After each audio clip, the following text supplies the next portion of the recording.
presentation, we will discuss a general overview of the endocrine system. The learning objectives for this presentation include the following. Identify the glands of the endocrine system. Explain the function of each of the hormones in the endocrine system. Describe the effects of aging on endocrine system function. List data to collect when caring for a patient with a disorder of the endocrine system. Plan nursing care for patients undergoing testing for an endocrine disorder.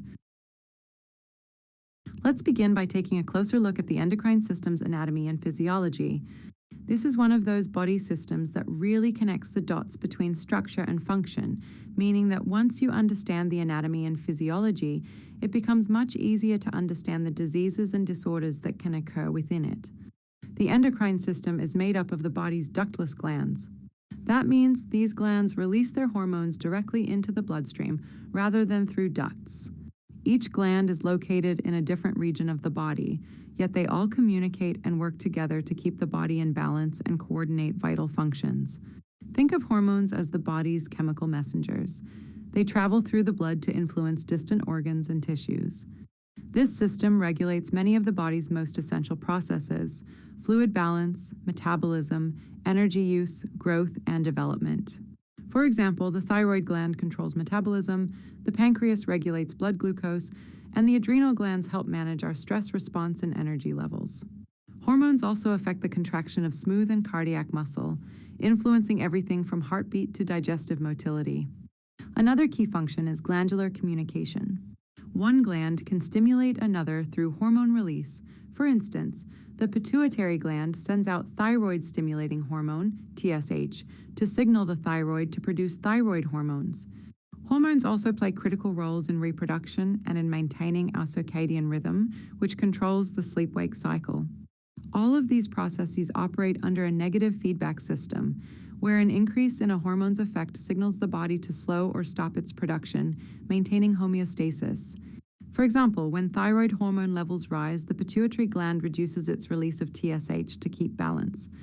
As practical nurses, it's important to recognize that endocrine function influences nearly every system in the body, from vital signs and glucose regulation to growth, mood, and wound healing. Understanding these hormonal pathways will help you connect patient symptoms with their underlying physiological causes and provide safer, more effective care. The hypothalamus and pituitary gland form one of the most important control centers in the entire endocrine system. The hypothalamus serves as the link between the nervous system and the endocrine system. It sits just above the pituitary gland and sends chemical signals that tell the pituitary when to release or stop releasing hormones. The pituitary gland, often called the master gland, is about the size of a pea and sits in a small bony cavity called the sella turcica at the base of the brain. Even though it's small, it has a big job. It controls many other endocrine glands in the body, such as the thyroid, adrenals, and reproductive glands. A small stalk called the infundibulum connects the hypothalamus and the pituitary. Through this connection, the hypothalamus releases two main types of regulatory hormones, releasing hormones that stimulate the pituitary to secrete and inhibiting hormones that tell it to stop. For example, thyroid-releasing hormone, TRH, from the hypothalamus tells the anterior pituitary to release thyroid-stimulating hormone, TSH. The pituitary gland has two distinct lobes, the anterior pituitary, adenohypophysis, and the posterior pituitary, neurohypophysis. The anterior pituitary produces its own hormones such as TSH, ACTH, growth hormone, prolactin, and gonadotropins, LH and FSH. The posterior pituitary doesn't make hormones itself, but stores and releases hormones produced by the hypothalamus, mainly ADH, antidiuretic hormone, and oxytocin. It's important to remember that this relationship between the hypothalamus and pituitary forms a feedback loop that maintains homeostasis. When hormone levels rise in the bloodstream, signals are sent back to reduce further secretion, preventing excess. Now let's take a closer look at the anterior pituitary gland, also called the adenohypophysis. This portion of the pituitary secretes several major hormones that control the activity of other endocrine glands throughout the body. The anterior pituitary works under the direction of the hypothalamus, which sends specific releasing hormones that trigger the secretion of pituitary hormones. First, growth hormone, GH, also known as somatotropin, is essential for overall growth and tissue repair. It stimulates protein synthesis, helps the body use fats for energy, and supports the maintenance of blood glucose. When GH is deficient, children may experience dwarfism, while excess GH causes gigantism or acromegaly in adults. Next is thyroid-stimulating hormone, TSH, which acts directly on the thyroid gland. TSH prompts the thyroid to release T3 and T4, hormones that control the body's metabolic rate, energy use, and temperature regulation. The adrenocorticotropic hormone, ACTH, stimulates the adrenal cortex to release cortisol and other glucocorticoids.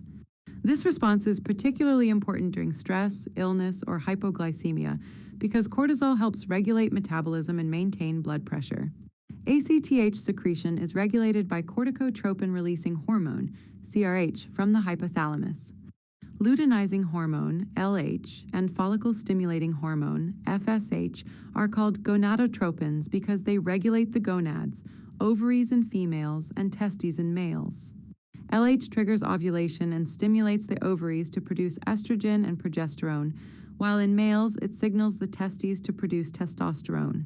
FSH, on the other hand, promotes the development of ovarian follicles and egg maturation in females, and stimulates sperm production in males. Finally, the anterior pituitary also produces prolactin, which is not listed in this text but is visible in your diagram. Prolactin stimulates milk production in females after childbirth, and in males it may enhance the sensitivity of the testes to LH. Together, these hormones demonstrate how the anterior pituitary coordinates multiple body systems, all under hypothalamic control. For nurses, it's important to recognize how disturbances in these hormone levels, such as low TSH or excess ACTH, can lead to systemic symptoms like fatigue, weight change, or poor stress tolerance. Now let's focus on the posterior pituitary gland, also called the neurohypophysis. Unlike the anterior pituitary, the posterior pituitary does not actually produce its own hormones. Instead, it stores and releases two hormones that are made by the hypothalamus, antidiuretic hormone, ADH, also called vasopressin and oxytocin. These hormones travel down nerve fibers, or axons, from the hypothalamus to the posterior pituitary, where they are stored until the body needs them. Let's start with ADH. The primary role of ADH is to help the body retain water. It acts on the kidneys, specifically the distal tubules and collecting ducts of the nephrons, to increase water reabsorption back into the bloodstream.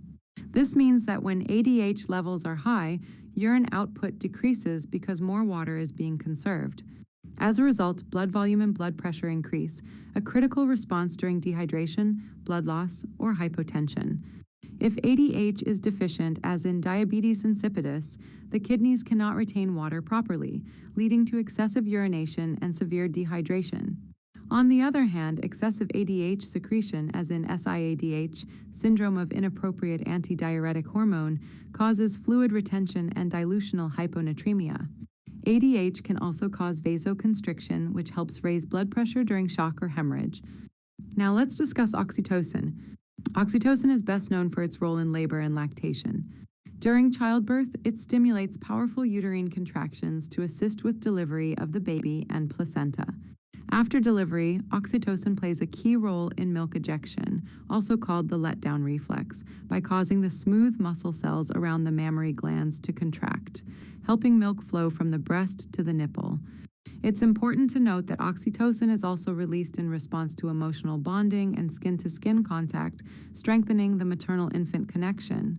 Clinically, synthetic oxytocin, known as Pitocin, is commonly administered to induce or augment labor and to prevent postpartum hemorrhage by stimulating uterine contraction.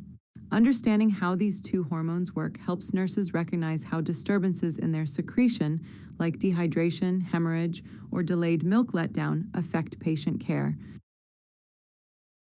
The thyroid gland is one of the body's key metabolic regulators. It's located in the neck, just below the larynx, and wraps around the trachea. The gland has two lobes connected by a thin strip of tissue called the isthmus. Inside the thyroid are tiny sacs called follicles that store a thick fluid known as colloid, which contains the materials needed to make thyroid hormones. The thyroid produces three main hormones: T3 triiodothyronine, T4 thyroxine, and calcitonin. The first two, T3 and T4, are critical for controlling the rate of metabolism in nearly every cell in the body. They increase the breakdown of glucose and fats to release energy, which helps maintain body temperature, supports growth, and promotes normal brain and reproductive development. For the thyroid to make these hormones, the body needs iodine, which we get from foods like iodized salt, seafood, and dairy.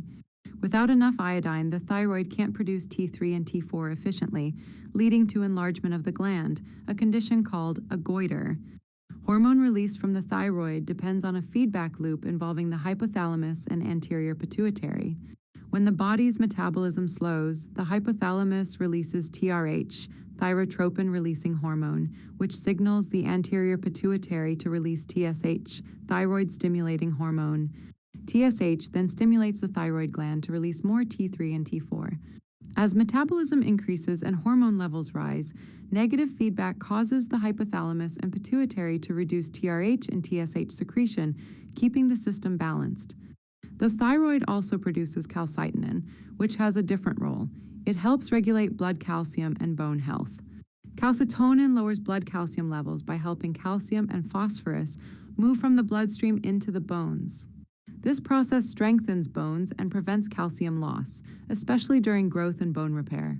Calcitonin secretion increases when calcium levels in the blood are high, hypercalcemia, and helps counteract that by reducing calcium release from bone tissue. Clinically, nurses should recognize the signs of thyroid imbalance. Hyperthyroidism causes excessive metabolism, leading to weight loss, heat intolerance, and anxiety, while hypothyroidism slows metabolism, resulting in fatigue, weight gain, and cold intolerance. Both require monitoring of TSH, T3, and T4 levels, and careful observation of vital signs and energy levels. The parathyroid glands are four small endocrine glands located on the posterior surface of the thyroid gland, two on each lobe in most people. Their main function is to regulate calcium and phosphate balance in the blood and bones. While the thyroid gland focuses on metabolism and calcium storage through calcitonin, the parathyroid glands have the opposite effect through their hormone, parathyroid hormone, PTH, also called parathormone. PTH acts as an antagonist to calcitonin, meaning it has the opposite function. When blood calcium levels drop too low, a condition known as hypocalcemia, the parathyroid glands are stimulated to secrete PTH. The goal of this hormone is to raise calcium levels back to normal so that essential functions like nerve transmission, muscle contraction, and blood clotting can continue effectively. PTH increases blood calcium in three main ways. First, it stimulates bone resorption, which means it activates osteoclasts, cells that break down bone tissue, releasing calcium and phosphate into the bloodstream. Second, it enhances calcium reabsorption by the kidneys, which prevents calcium loss in urine while increasing phosphate excretion. Third, it promotes the activation of vitamin D in the kidneys to its active form, calcitriol, which helps the intestines absorb more calcium from food. Together, these actions increase calcium availability in the blood and reduce phosphate levels. This inverse relationship, as calcium rises, phosphate falls, is important for maintaining a healthy mineral balance. Without adequate PTH, a person can develop hypocalcemia, leading to symptoms like tingling, muscle spasms, and tetany. Too much PTH, on the other hand, causes hypercalcemia, which can result in kidney stones, bone demineralization, and fatigue. Although most people have 4 parathyroid glands, some individuals may have fewer or more, or they may be located in slightly different positions due to developmental variations. Interestingly, a person can live without these glands, but only with careful medical management and calcium supplementation. Clinically, as nurses, it's important to monitor serum calcium, phosphate, and vitamin D levels in patients with thyroid or neck surgery, since accidental removal or damage to the parathyroids during thyroidectomy can cause a life-threatening drop in calcium. Early signs of hypocalcemia, such as Chvostek's or Trousseau's signs, require prompt intervention. The adrenal glands are small but powerful endocrine organs that sit right on top of each kidney. Each gland has two main regions, the inner part called the adrenal medulla and the outer part called the adrenal cortex. Even though they're one organ, each part has very different functions and hormones. Let's start with the adrenal medulla, which acts like an extension of the sympathetic nervous system. It releases catecholamines, specifically epinephrine, also called adrenaline, and norepinephrine. These hormones are called sympathomimetic because they mimic the actions of the sympathetic nervous system, helping the body respond to stress through the fight-or-flight response.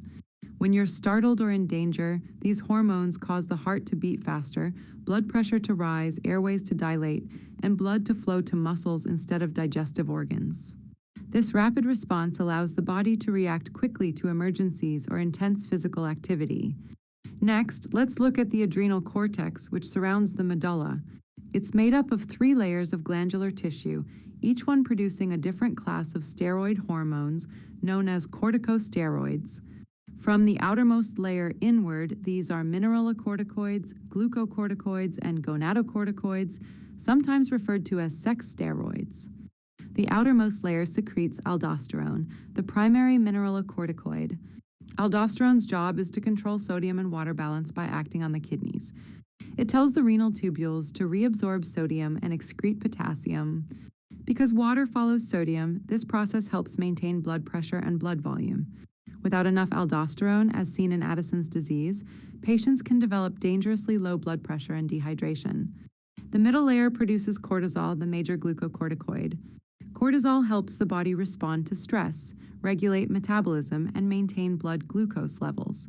It stimulates gluconeogenesis, the creation of glucose from fats and proteins, so the brain always has an energy supply. It also promotes lipolysis and protein catabolism, breaking down stored nutrients for energy.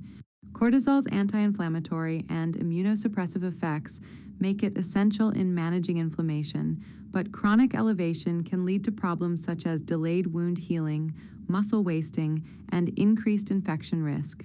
Cortisol secretion is controlled by ACTH from the anterior pituitary, which in turn is regulated by CRH from the hypothalamus, a key part of the hypothalamic pituitary adrenal HPA axis. The innermost layer of the cortex secretes gonadocorticoids, which are weak male sex hormones called androgens. In females, these are converted into small amounts of estrogens after menopause, which is why the adrenal glands continue to produce limited estrogen even when the ovaries stop. In both sexes, these hormones contribute to libido and sexual drive. Clinically, LPNs should recognize how adrenal hormones respond to stress, fluid changes, and disease states. For example, excess cortisol causes Cushing's syndrome, marked by weight gain, moon face, and fragile skin. Insufficient cortisol and aldosterone cause Addison's disease, which leads to fatigue, dehydration, and low blood pressure. Understanding these hormonal effects helps nurses monitor fluid balance, stress responses, and medication effects, such as corticosteroid therapy. The pancreas is a unique organ because it functions as both an exocrine and an endocrine gland. Anatomically, it lies just behind the stomach and extends across the upper abdomen toward the spleen. Its dual function allows it to play a major role in both digestion and blood glucose regulation.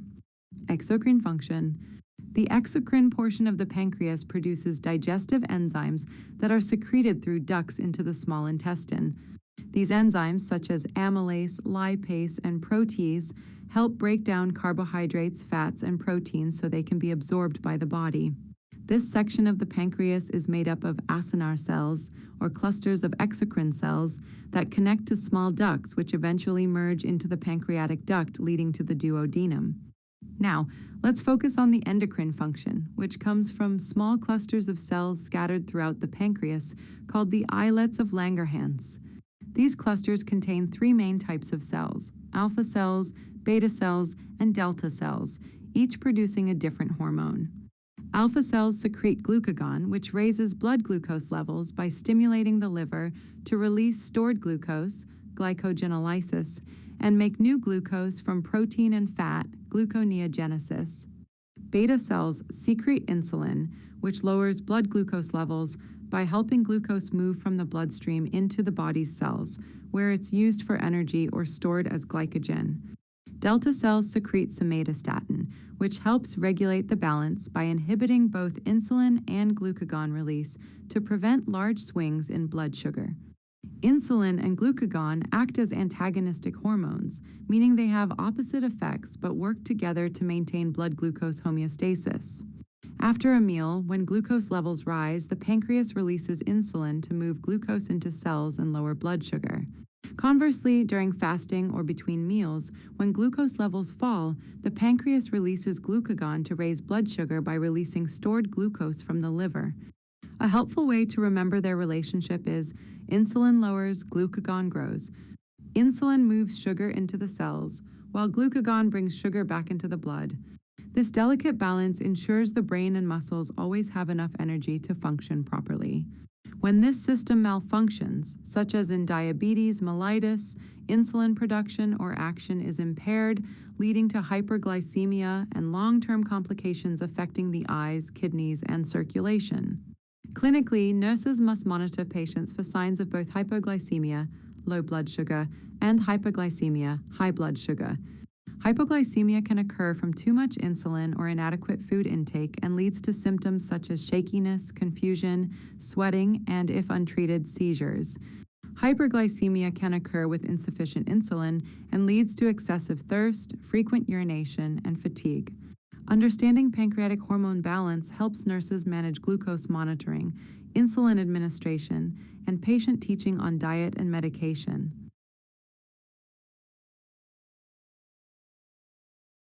This slide shows the process of blood glucose regulation, which is one of the most important examples of negative feedback in the endocrine system.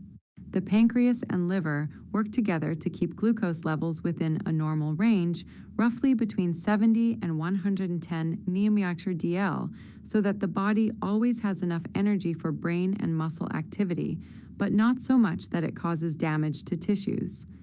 After we eat, especially foods high in carbohydrates, glucose from digestion enters the bloodstream and blood glucose levels rise. This increase is detected by beta cells in the pancreas, which respond by releasing the hormone insulin. Insulin acts like a key. It allows glucose to move from the blood into body cells, especially in the muscles, liver, and adipose tissue. Inside the cells, glucose is used for energy or stored in the liver as glycogen, a process known as glycogenesis. As the cells take up glucose, blood sugar levels begin to drop back toward normal, and once homeostasis is reached, insulin secretion decreases. This entire loop helps prevent dangerously high blood sugar, or hyperglycemia. When the body hasn't received food for several hours or during physical activity, blood glucose levels begin to fall. This drop triggers the alpha cells of the pancreas to secrete glucagon, which acts as the opposing hormone, or antagonist, to insulin. Glucagon tells the liver to break down stored glycogen into glucose, a process called glycogenolysis, and to make new glucose from proteins and fats through gluconeogenesis. The newly produced glucose is released into the bloodstream, raising blood sugar levels back to normal. Once the balance is restored, glucagon release decreases. This process is an excellent example of hormonal antagonism. Insulin lowers blood glucose while glucagon raises it. Both are constantly adjusting in response to our body's needs. When this regulation fails, as in diabetes mellitus, blood glucose remains chronically elevated because of insufficient insulin production or resistance to its effects. Nurses play a vital role in monitoring glucose levels, recognizing symptoms of hypoglycemia and hyperglycemia, and understanding how to intervene safely with diet, medications, and patient education. As we age, nearly every body system changes, and the endocrine system is no exception. While most endocrine glands remain functional throughout life, there is generally a gradual decline in hormone production and secretion. However, this decline is usually modest and doesn't cause major illness unless disease is present. The body often adapts to these changes by adjusting receptor sensitivity or through slower feedback mechanisms. Let's look at the main hormonal changes associated with aging. First, growth hormone, GH secretion decreases. Lower GH levels contribute to a reduction in muscle mass, bone density, and protein synthesis, while fat storage increases, especially in the abdomen. This helps explain why older adults may experience decreased strength, slower metabolism, and less tolerance for intense activity. These changes are part of normal physiology, not necessarily signs of illness. Next, thyroid function often slows slightly. The thyroid-stimulating hormone, TSH, response from the pituitary may diminish, and production of thyroxine, T4, and triiodothyronin, T3, may drop modestly. This results in a lower basal metabolic rate, so older adults tend to feel colder and may gain weight more easily even when eating normally. Nurses should remember that mild fatigue and decreased energy are typical, but significant weight gain, bradycardia, or cognitive changes could indicate hypothyroidism, not normal aging. Another key change occurs with insulin secretion and glucose metabolism.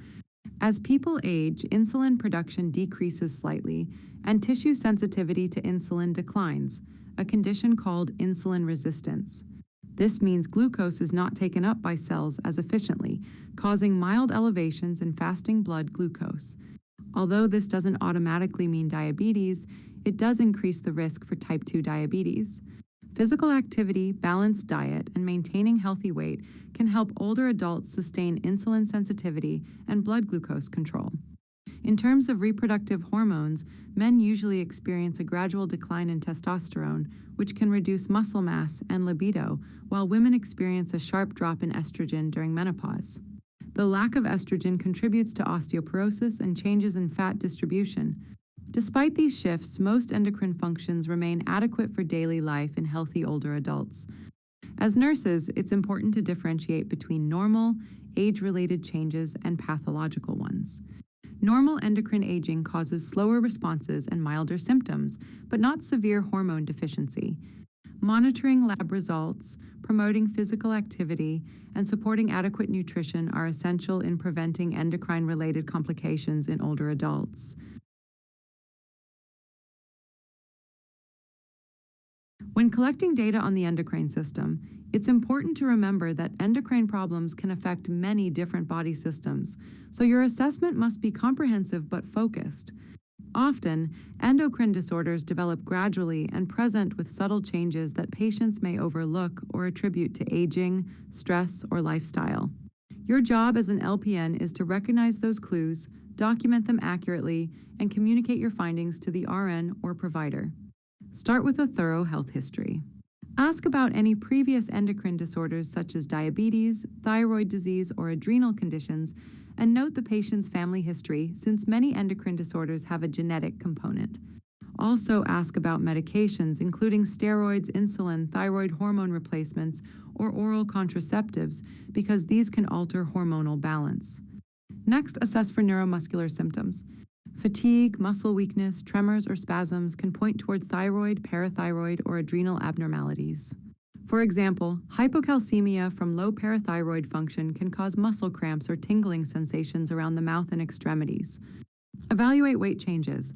Unexpected weight gain without increased caloric intake could suggest hypothyroidism or Cushing's syndrome, while unexplained weight loss may point toward hyperthyroidism or diabetes mellitus. Always ask about appetite changes, since these often accompany shifts in metabolism. Ask about excessive thirst or urination, which are hallmark symptoms of diabetes mellitus and diabetes insipidus. In diabetes mellitus, this results from high blood glucose pulling water out through the kidneys. In diabetes insipidus, it's due to decreased antidiuretic hormone ADH function. Next, explore heat or cold tolerance. Patients who feel unusually warm or sweaty may have hyperthyroidism, while those who are always cold may have hypothyroidism. These changes reflect alterations in basal metabolic rate. Include questions about mood and memory, because hormones strongly influence brain function. Depression, anxiety, irritability, or forgetfulness may accompany thyroid or adrenal disorders. Cognitive changes can also result from abnormal glucose or sodium levels related to endocrine dysfunction. Finally, gather family history information, since conditions like diabetes, thyroid disease, and certain adrenal disorders often run in families. Knowing this risk helps guide early detection and education for prevention. As an LPN, your role in endocrine data collection is to identify patterns and changes, not to diagnose, but to observe, document, and report. Any abnormal findings should be promptly communicated to the registered nurse or healthcare provider so that further testing and treatment can be initiated.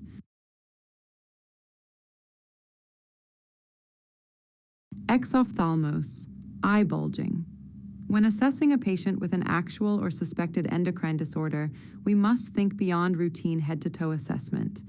The endocrine system affects nearly every body process, from metabolism and circulation to mood and appearance, so your physical assessment should look for subtle but telling changes.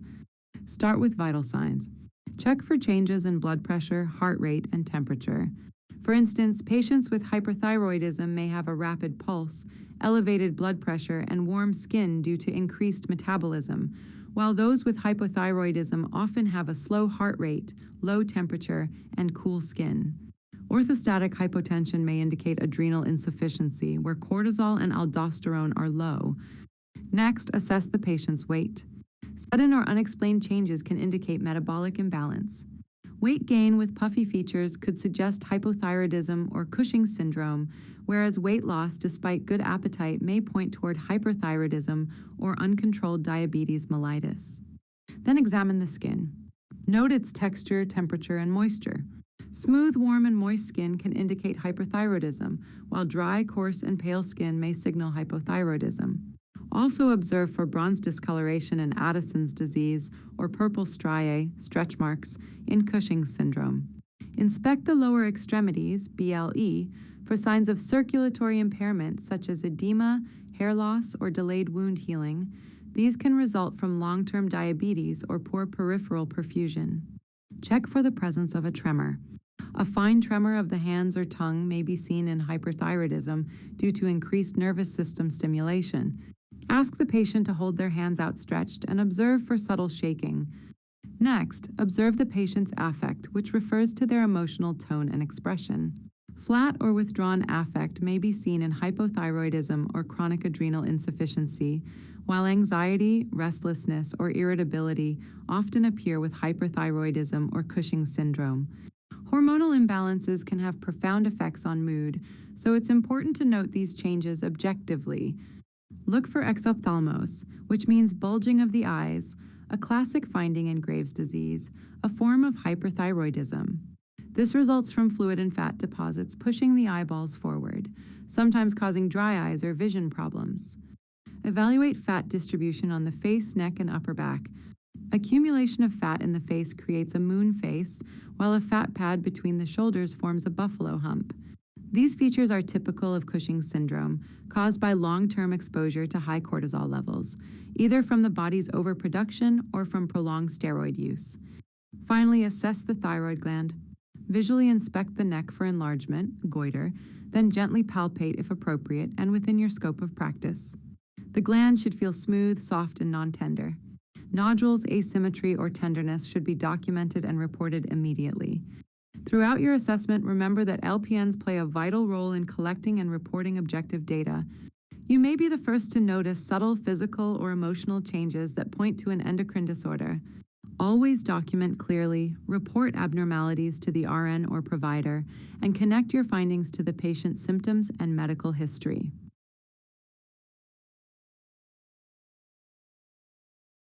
Here we see examples of a condition called exophthalmos, which refers to an abnormal protrusion or bulging of one or both eyes.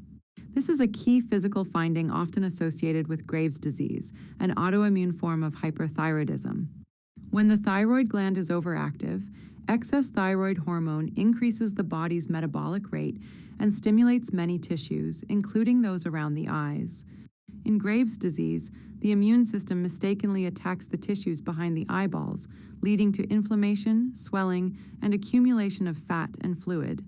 These changes push the eyes forward within the socket, causing the bulging appearance you see here. Clinically, exophthalmos can range from mild to severe. In mild cases, patients may just appear to have wide staring eyes. In more advanced cases, the eyelids can't close completely, leaving the cornea exposed and vulnerable to dryness or injury. Dryness, tearing, redness, or a gritty sensation are common symptoms, and if untreated, the cornea can become ulcerated, which threatens vision. Some patients also experience double vision, diplopia, or difficulty moving their eyes normally because the extraocular muscles become thickened from inflammation. As nurses, it's vital to assess eye appearance and function in any patient with hyperthyroidism. Ask about changes in vision, pain, or irritation. Note whether the upper eyelids retract. This gives a startled or staring expression. Document whether the eyes seem symmetric, since exophthalmos can occur in one or both eyes. Assess for periorbital edema, redness, or inability to close the eyelids fully. Use gentle eye care. Apply prescribed lubricating drops or ointments, and encourage the patient to wear dark glasses for comfort and protection. At night, some patients may need to tape their eyelids shut or wear moisture chambers to prevent drying. It's important to explain to patients that exophthalmos is not just cosmetic. It's a sign of autoimmune activity and inflammation. Even if thyroid hormone levels are brought under control, the eye symptoms may persist or worsen temporarily. In severe cases, patients may need corticosteroid therapy, orbital decompression surgery, or ophthalmology referral to prevent vision loss.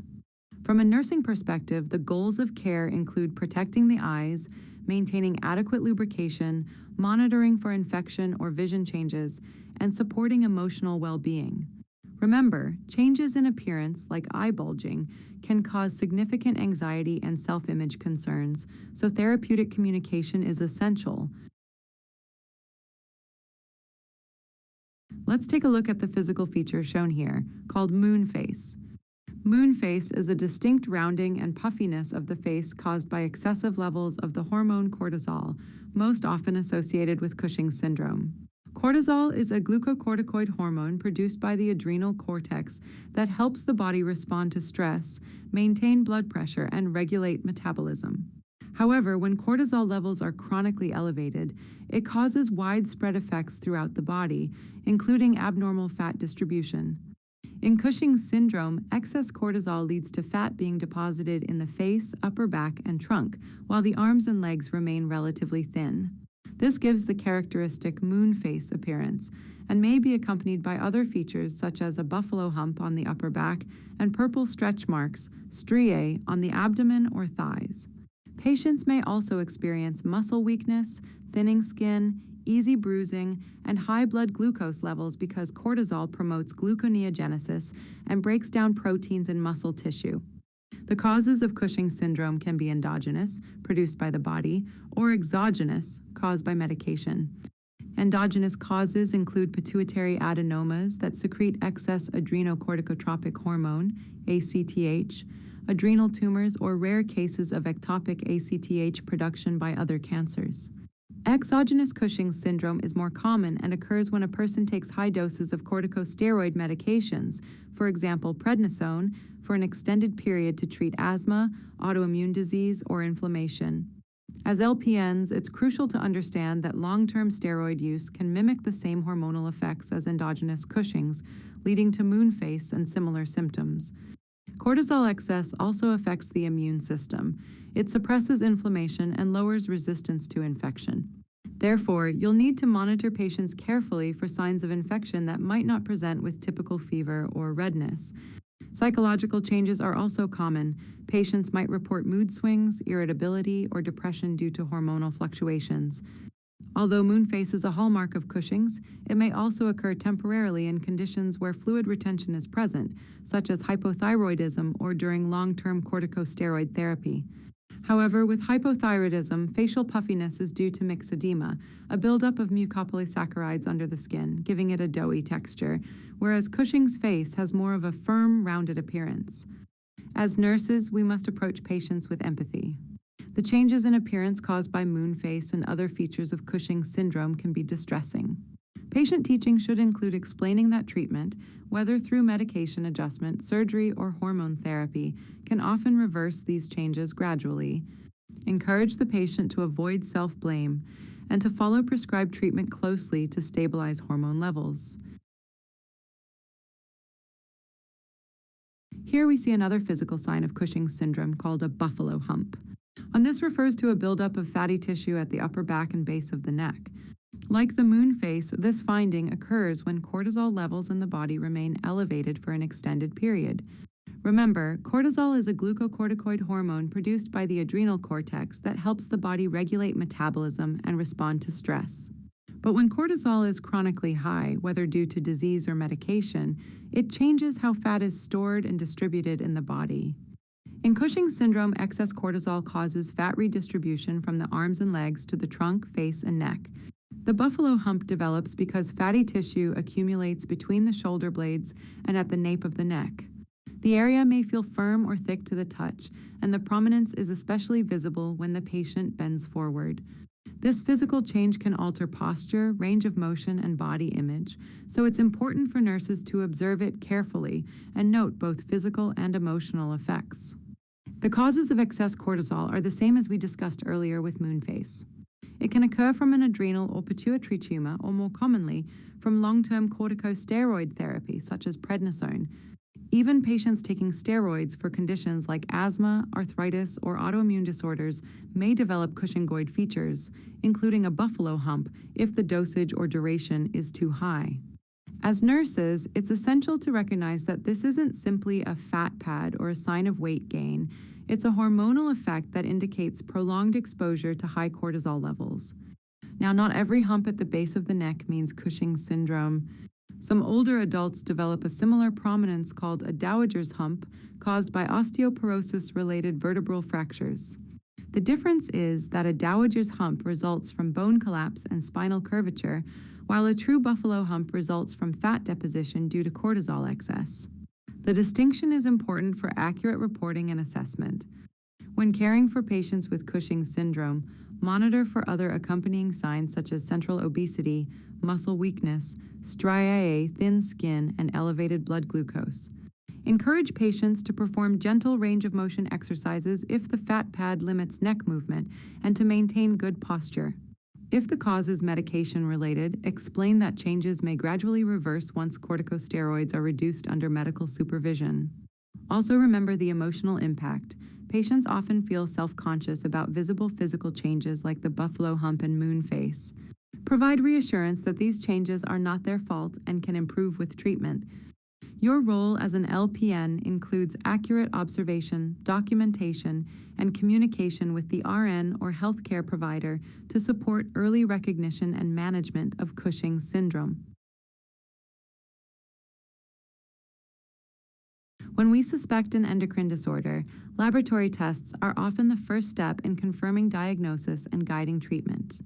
Because hormones circulate through the bloodstream, blood and urine tests can reveal whether a gland is overactive, underactive, or functioning normally. As practical nurses, you'll frequently collect or assist with these specimens, monitor the patient's condition, and observe for signs that correlate with abnormal lab findings. Let's review the major endocrine lab tests by gland. Starting with thyroid function tests, the most common endocrine assessments. The thyroid-stimulating hormone, TSH suspect an endocrine disorder, laboratory tests are often the first step in confirming diagnosis and guiding treatment. Because hormones circulate through the bloodstream, blood and urine tests can reveal whether a gland is overactive, underactive, or functioning normally. As practical nurses, you'll frequently collect or assist with these specimens, monitor the patient's condition, and observe for signs that correlate with abnormal lab findings. Let's review the major endocrine lab tests by gland. Starting with thyroid function tests, the most common endocrine assessments. The thyroid-stimulating hormone, TSH test, is the single most sensitive screening test for thyroid function. It measures how much TSH the pituitary gland releases to stimulate the thyroid. When TSH is elevated, it usually means the thyroid isn't producing enough hormones, hypothyroidism, so the pituitary keeps signaling for more. When TSH is low, it may indicate hyperthyroidism, where too much thyroid hormone suppresses pituitary output. Next are the thyroid hormones themselves, T3 triiodothyronine and T4 thyroxine. These measure how much active hormone the thyroid gland is releasing. Elevated levels of T3 and T4 confirm hyperthyroidism, while low levels support hypothyroidism. Remember, T3 and T4 regulate metabolism, heart rate, and temperature, so these labs explain many of the patient's symptoms. Moving on to the parathyroid tests, these focus on calcium balance. The parathyroid hormone PTH test measures the hormone responsible for maintaining normal blood calcium and phosphorus levels. If PTH is elevated, calcium levels rise and phosphorus falls, common in hyperparathyroidism. If PTH is low, calcium drops, leading to hypocalcemia, which can cause tetany or muscle spasms. You'll often see calcium and phosphorus ordered along with PTH because the three work together. Now let's look at pituitary tests. The growth hormone, GH test, helps detect disorders such as gigantism or acromegaly in adults when GH is high, or dwarfism when GH is deficient. The antidiuretic hormone, ADH test, is used to diagnose diabetes insipidus, where the kidneys can't conserve water due to a lack of ADH. Low ADH leads to excessive urination and thirst. When a patient has diabetes insipidus, we also check urine-specific gravity, which will be low because the urine is very dilute.